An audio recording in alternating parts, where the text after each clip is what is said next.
ఆంధ్రప్రదేశ్ మరియు తెలంగాణ రాష్ట్రాల్లో ఉపాధ్యాయ ఉద్యోగమును తమ కలగా కలిగి ఉన్నటువంటి టెట్ మరియు డిఎస్సికి సన్నద్ధమయ్యేటువంటి అభ్యర్థులందరికీ నమస్కారం. డిఎస్సి అనేటువంటి పరీక్షలో అభ్యర్థులకు పరిచయం లేనటువంటి సబ్జెక్టు విద్యా దృక్పథాలు అనేటువంటి సబ్జెక్ట్, పర్స్పెక్టివ్స్ ఇన్ ఎడ్యుకేషన్ అనేటువంటి సబ్జెక్ట్. ఈ సబ్జెక్టును గురించి మనకు పాఠశాల స్థాయిలో కానీ కళాశాల స్థాయిలో కానీ అవగాహన లేదు. మొట్టమొదటిసారిగా మనం డిఎస్సి పరీక్ష కోసం మాత్రమే ఈ సబ్జెక్టును నేర్చుకోవడం జరుగుతుంది. మరి ఈ సబ్జెక్టు ఎన్ని మార్కులకు కేటాయించబడినది, ఈ సబ్జెక్టులో ఏ అంశాలను అధ్యయనం చేయాలి, ఈ సబ్జెక్టు యొక్క ఆవశ్యకత ఎంత మట్టుకు ఉంది అనేటువంటి వివరాలను ఈ వీడియో పాఠ్యాంశం ద్వారా తెలుసుకుందాం. విద్యా దృక్పథాలు, పర్స్పెక్టివ్స్ ఇన్ ఎడ్యుకేషన్ అనేటువంటి సబ్జెక్టు ప్రస్తుతము అధిక ప్రాధాన్యతను సంతరించుకున్నటువంటి అంశం. ఎందుకనగా దీనిని గురించినటువంటి పూర్వ అవగాహన మనకు లేకపోవడం ద్వారా ఇది అత్యంత ఆవశ్యకతను సంతరించుకుంది. మరి ఈ విద్యా దృక్పథాలు అనేటువంటి ఈ సబ్జెక్టును నూతనంగా డిఎస్సి పరీక్షలో 2012 సంవత్సర కాలంలో నిర్వహించినటువంటి డిఎస్సి పరీక్షలో ఈ సబ్జెక్టును మనకు పరిచయం చేయడం జరిగింది. అనగా 2010 సంవత్సరం ఏప్రిల్ 1 నుంచి భారతదేశ వ్యాప్తంగా ఆర్టీ యాక్ట్ 2009 అనేటువంటి చట్టం అమల్లోనికి రావడం జరిగింది. ఈ చట్టము భారతదేశంలో ఉపాధ్యాయ నియామక పరీక్ష నిర్వహించడానికి పూర్వము ఉపాధ్యాయ అర్హత పరీక్ష నిర్వహించాలి అని తెలియజేస్తుంది. సో దానికి అనుగుణంగా 2011 సంవత్సర కాలం నుండి మన తెలుగు రాష్ట్రాల్లో టెట్ పరీక్ష యొక్క చరిత్ర అనేది ప్రారంభమయ్యింది. ఈ టెట్ పరీక్షలో డిఎస్సి పరీక్షలో ఉండేటువంటి సైకాలజీ అనేటువంటి సబ్జెక్టును తీసుకుని వచ్చి టెట్ పరీక్షలో పరిచయం చేశారు. అనగా 2008 వరకు సైకాలజీ అనేటువంటి సబ్జెక్టు డిఎస్సి పరీక్షలో భాగంగా ఉంటుండే. మరి 2011లో కొత్తగా టెట్ పరీక్ష వచ్చింది కాబట్టి ఆ డిఎస్సిలో ఉన్నటువంటి సైకాలజీ అనేటువంటి సబ్జెక్టును తీసుకుని వచ్చి టెట్ పరీక్షలో పరిచయం చేశారు. దీంతో ఏమైంది అంటే 2012 సంవత్సరంలో నిర్వహించినటువంటి డిఎస్సి పరీక్షలో అదనంగా ఒక సబ్జెక్టును పరిచయం చేయవలసినటువంటి అవసరం ఏర్పడింది. ఆ విధంగా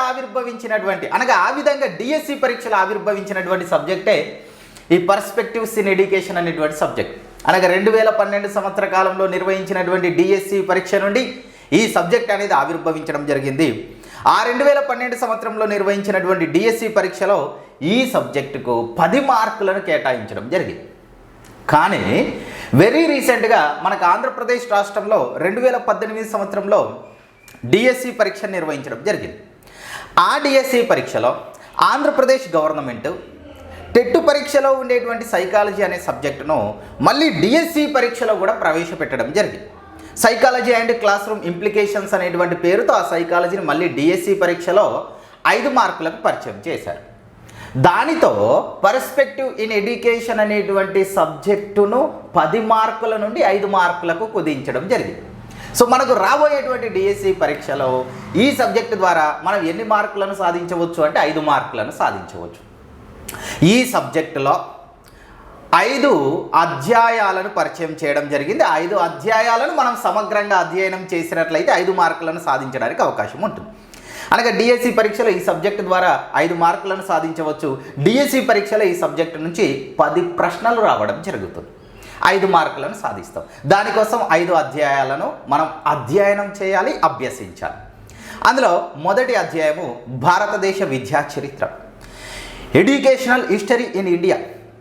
ఈ అధ్యాయంలో భాగంగా భారతదేశంలో విద్య అనేది ఎప్పుడు ప్రారంభమైంది, భారతదేశంలో విద్య ప్రారంభమైన కాలం నాటి నుండి వెరీ రీసెంట్గా కేంద్ర ప్రభుత్వం ఆమోదించినటువంటి 2020 జాతీయ విద్యా విధానం వరకు భారతదేశ విద్య ఎలాంటి మార్పులకు గురవుతూ వస్తుంది అనేటువంటి అంశాలన్నింటినీ ఈ మొదటి అధ్యాయంలో మనం అభ్యసిస్తాం.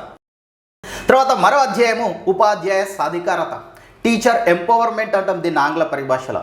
అనగా ఉపాధ్యాయుల్లో బోధనా సంబంధమైనటువంటి సామర్థ్యాలను, బోధనా సంబంధమైనటువంటి మెలకువలను, సమర్థవంతమైన సక్రమమైన ఒత్తిడి లేనటువంటి మూల్యాంకన విధానాలను అవలంబించేటువంటి సామర్థ్యాలను ఉపాధ్యాయుల్లో పెంపొందించి ఉపాధ్యాయులు వారి యొక్క విధిని అత్యంత సమర్థవంతంగా నిర్వర్తిస్తూ ప్రతి విద్యార్థి యొక్క సర్వతోముఖాభివృద్ధికి దోహదపడేటువంటి ఉపాధ్యాయులను తయారు చేయడం కోసం అలాంటి సాధికారతను ఉపాధ్యాయుల్లో సాధించడం కోసము భారతదేశంలో పనిచేస్తున్నటువంటి వివిధ రకాల విద్యా సంస్థలను గురించి మనం అధ్యయనం చేయాలి.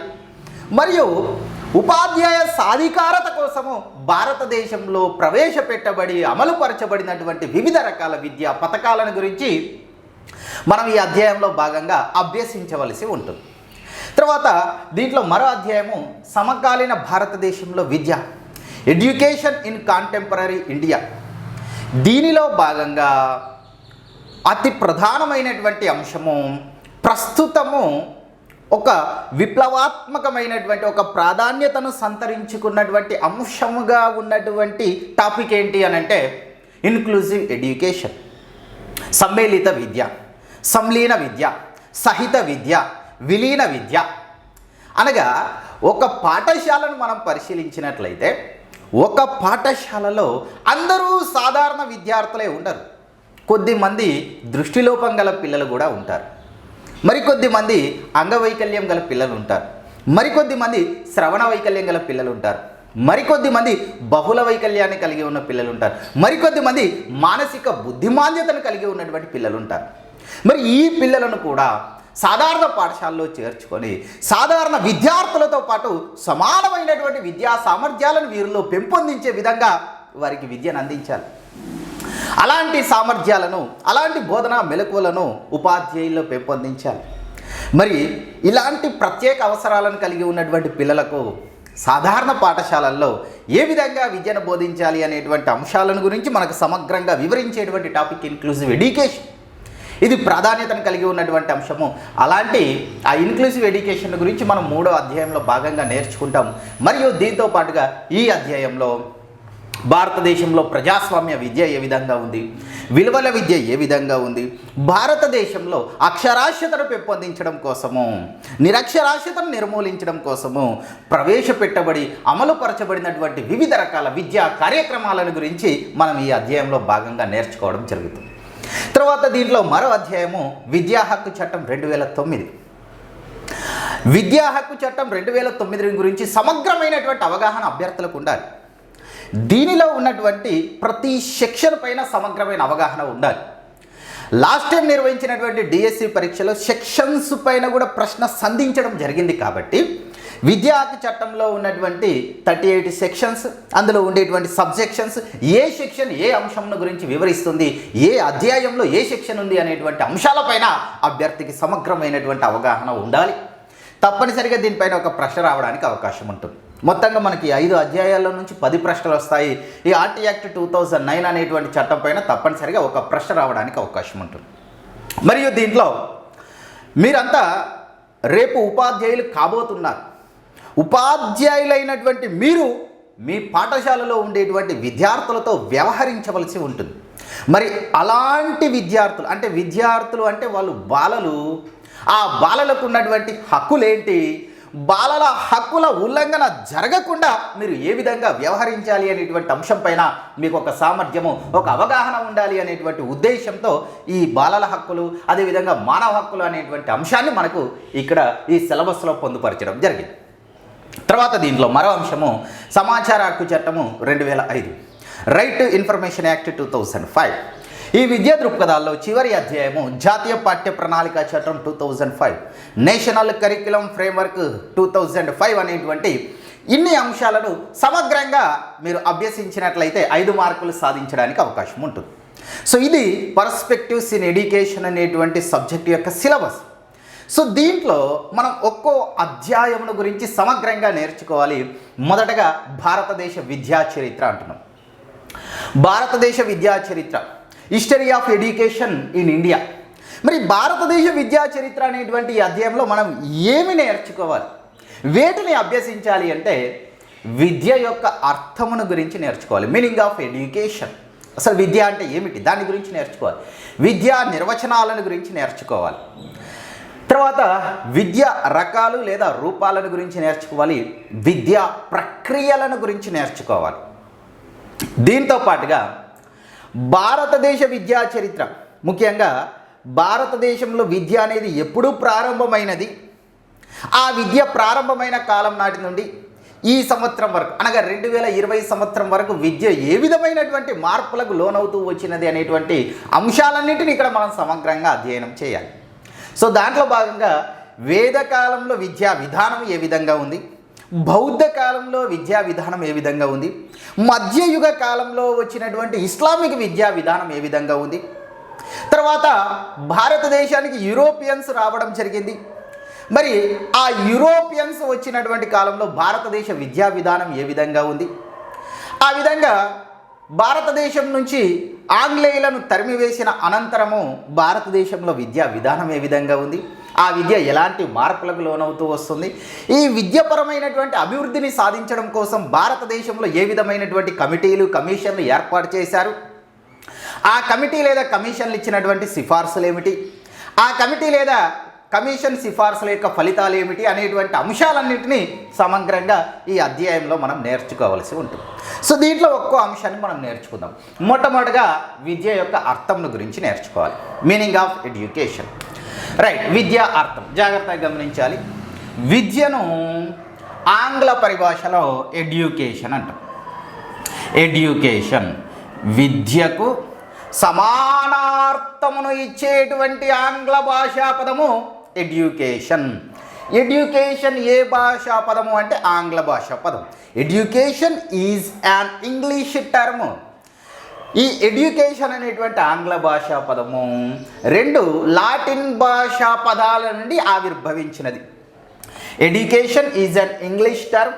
It is derived from 2 Latin terms. They are education 2 Latin భాషా పదాల నుండి ఆవిర్భవించినది. అందులో ఒక పదము ఎడ్యుకేర్. గమనించాలి, ఎడ్యుకేర్ అన్నది లాటిన్ భాషా పదం మరియు మరో పదము ఎడ్యూసిరే. ఎడ్యుకేర్, ఎడ్యూసిరే, ఎడ్యూసిరే. ఎడ్యుకేర్, ఎడ్యూసిరే అనేవి లాటిన్ భాషా పదాలు. వీటిపైన కూడా మనకు ప్రశ్న సంధించడానికి అవకాశం ఉంటుంది. ప్రతి అంశాన్ని సమగ్రంగా సమర్థవంతంగా సంపూర్ణంగా నేర్చుకోవలసి ఉంటుంది. ఎడ్యుకేర్, ఎడ్యూసిరే అనే లాటిన్ భాషా పదాల నుండి ఎడ్యుకేషన్ అనేటువంటి ఆంగ్ల భాషా పదం ఆవిర్భవించింది. ఎడ్యుకేషన్ అన్నది ఆంగ్ల భాషా పదం. ఈ ఆంగ్ల భాషా పదము ఎడ్యుకేర్, ఎడ్యూసిరే అనే లాటిన్ భాషా పదాల నుండి ఆవిర్భవించింది. ఎడ్యుకేషన్ అంటే అర్థం ఏమి? Yes, very good. ఎడ్యుకేషన్ అనగా అర్థము విద్య అని అర్థం. విద్య అని అర్థం. మనం ప్రారంభంలోనే చెప్పుకున్నాం, విద్యకు సమానార్థమును ఇచ్చేటువంటి ఆంగ్ల భాష పదం ఎడ్యుకేషన్. ఎడ్యుకేషన్ అంటే అర్థం విద్య. ఈ పదము ఈ పదాల నుండి ఆవిర్భవించింది. మరి దానిలో ఎడ్యుకేర్ అనగా అర్థము టు బ్రింగ్ అవుట్ అని అర్థం. To bring out. ఎడ్యుకేర్ అనగా అర్థం టు బ్రింగ్ అవుట్. ప్రశ్న సంధించడానికి అవకాశం ఉంటుంది. ప్రతి అంశాన్ని జాగ్రత్తగా నేర్చుకోవాలి. ఎడ్యూసిరే అనగా టు లీడ్ అవుట్ అని అర్థం. To lead out. గమనించాలి, ఎడ్యుకేర్ అనగా టు బ్రింగ్ అవుట్ అనగా వృద్ధిలోనికి తేవడము అని అర్థం. అభివృద్ధి చెందించడము అని అర్థం. బ్రింగ్ అవుట్ అనగా వృద్ధిలోనికి తేవడం అనగా ఎడ్యుకేర్ అనగా అర్థమేమి? వృద్ధిలోనికి తేవడము లేదా బాలుడిని అభివృద్ధి చెందించేది విద్య అనేటువంటి అర్థం వస్తుంది. ఎడ్యూసిరే అనగా టు లీడ్ అవుట్ అంటున్నాం. అనగా ఒక వ్యక్తికి దారిని చూపించేదే విద్య. దారిని చూపించేది విద్య. సో ఎడ్యూసిరే అనగా దారి చూపునది విద్య లేదా తెలియని దానిని తెలియపరుచున్నది విద్య అనేటువంటి అర్థం వస్తుంది. ఎడ్యుకేర్ అనగా వృద్ధిలోనికి తెచ్చేది విద్య, అభివృద్ధి చెందించేది విద్య. ఎడ్యూసిరే అనగా దారిని చూపించేది విద్య అనగా చీకటి నుండి వెలుగులోనికి దారిని చూపించేది విద్య అనేటువంటి అర్థం వస్తుంది. తెలియని దానిని తెలియపరిచేది విద్య అనేటువంటి అర్థం వస్తుంది. ఎడ్యుకేషన్ అంటే విద్య, విద్య అంటే తెలియని దానిని తెలియపరిచేదే విద్య. చీకటి నుంచి వెలుగులోనికి దారి చూపించేదే విద్య. మన ప్రాచీన విద్యావేత్తలు తత్వవేత్తలు చెప్తారు, తమసోమ జ్యోతిర్గమయ అంట. విద్య అంటే విద్య అంటే తమసోమ జ్యోతిర్గమయ అనగా తెలియని దానిని తెలియపరిచేది విద్య, చీకటి నుండి వెలుగులోనికి దారి చూపించేది విద్య. సో ఎడ్యుకేర్ అంటే టు బ్రింగ్ అవుట్, వృద్ధిలోనికి తేవడం అని అర్థము. ఎడ్యూసిరే అనగా టు లీడ్ అవుట్, దారి చూపించేది విద్య అని అర్థం వస్తుంది. సో ఎడ్యుకేషన్ అనే పదము ఈ పదాల నుండి ఆవిర్భవించినది అని కొద్దిమంది విద్యావేత్తల యొక్క భావన. మరికొద్ది మంది విద్యావేత్తలు ఈ ఎడ్యుకేషన్ అనేటువంటి ఆంగ్ల భాషా పదము ఈ డ్యూకో అనే లాటిన్ భాషా పదాల నుండి ఆవిర్భవించినది. ఎడ్యుకేషన్ అనే ఆంగ్ల భాష పదము ఈ డ్యూకో అను లాటిన్ భాష పదాల నుండి ఆవిర్భవించినది అని కొద్దిమంది విద్యావేత్తల యొక్క వాదన. ఇక్కడ పరిశీలించినట్లయితే ఈ మీన్స్ ఎనర్జీ అనగా అంతర్గత శక్తులు అని అర్థం. ఈ మీన్స్ ఎనర్జీ అంటే అంతర్గత శక్తులు. మరియు ఇక్కడ ఈ అనగా అర్థము అవుట్ ఆఫ్ అని అర్థం. అవుట్ ఆఫ్ మీన్స్ వెలికి తీయటం. వేటిని వెలికి తీయాలి? వ్యక్తిలో ఉండేటువంటి అంతర్గత శక్తులను వెలికి తీయాలి. So E means energy, E means out of అనగా అంతర్గత శక్తులను వెలికి తీయడము. డ్యూకో మీన్స్ డెవలప్మెంట్.